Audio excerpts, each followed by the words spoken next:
शाहबाद आदिवासी अंचल क्षेत्र में कोटा शिवपुरी नेशनल हाईवे 27 पर संचालित कई रोडवेज और निजी बसें इन दिनों यात्रियों की जान जोखिम में डाल रही है।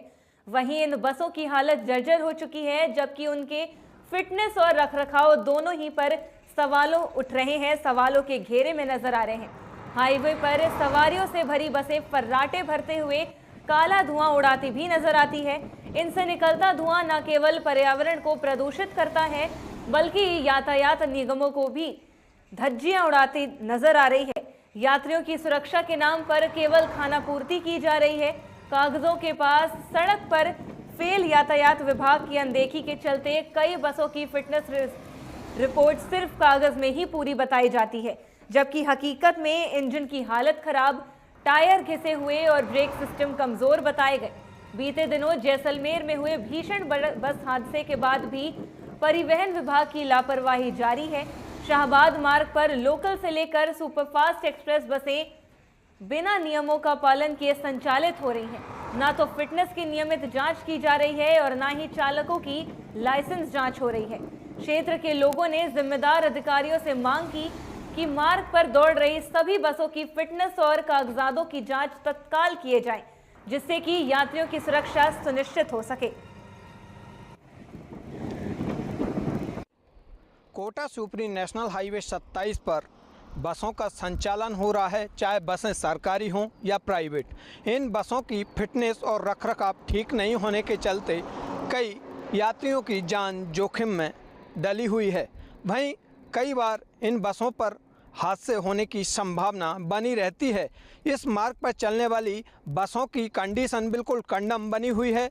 बसें जब चलती हैं तो नेशनल हाईवे 27 पर दौड़ती हुई बसों से धुएं के गुब्बार निकलते साफ तौर पर दिखाई देते हैं और कहीं ना कहीं ये पर्यावरण को प्रदूषण ही नहीं कर रही हैं, बल्कि यात्रियों की जान पर खतरा भी लेकर दौड़ती हुई हाईवे पर दिखाई देती हैं। इस मामले को लेकर नेशनल हाईवे विभाग के कर्मचारियों से लेकर यातायात विभाग के अधिकारी, परिवहन विभाग अधिकारी कोई ध्यान नहीं दे रहे हैं, जबकि कई बसें कागजों में तो पास दिखाई जाती हैं लेकिन रोड पर फेल होती नज़र आती हैं। इसकी सीधी तस्वीर हमारे न्यूज़ चैनल पर आप देख सकते हैं किस तरीके से ये एक निजी बस है जो धुआं उगलती हुई रोड पर फर्राटे भरकर दौड़ रही है। लेकिन मामले को लेकर क्यों प्रशासनिक अधिकारी हैं, यातायात अधिकारी हैं, गंभीर नहीं दिखाई दे रहे हैं, जबकि इन्हीं बसों को लेकर पूर्व में भी कई दुर्घटनाएं हो चुकी हैं जिसमें कई यात्री अपनी जान गंवा चुके हैं। लेकिन क्या इस खबर को दिखाए जाने के बाद कोटा शिवपुरी मार्ग पर संचालित रोडवेज और निजी बसों के खिलाफ प्रशासन कोई कार्रवाई करने में अपनी अहम भूमिका निभा पाएगा, या फिर इसी तरीके से कागजी रिकॉर्ड में ये बसें बिल्कुल सही सलामत दिखती रहेंगी और कागजों पर बिल्कुल फेल होकर दौड़ती रहेंगी और आम यात्रियों के जीवन के साथ खिलवाड़ करती रहेंगी। इंडिया न्यूज़ के लिए शाहबाद से अनिल भार्गव की रिपोर्ट। कोटा से शिवपुरी चलने वाली सरकारी व प्राइवेट बसों में रखरखाव एक तो ठीक नहीं होता है और ना ही इनके सवारियों को ले जाने का, जैसे सवारियां ले जा रहे हैं तो ठस करके लेके जाते हैं ये, और इनकी फिटनेस भी सही नहीं होती है और कई बसें तो धुआं उड़ाती हुई नज़र आती है। कई बसों के गेट वेट सही नहीं होते हैं।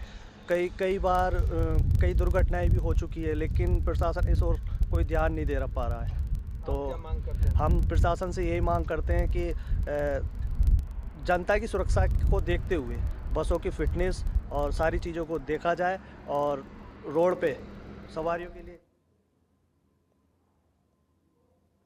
कोटा मंडल पश्चिम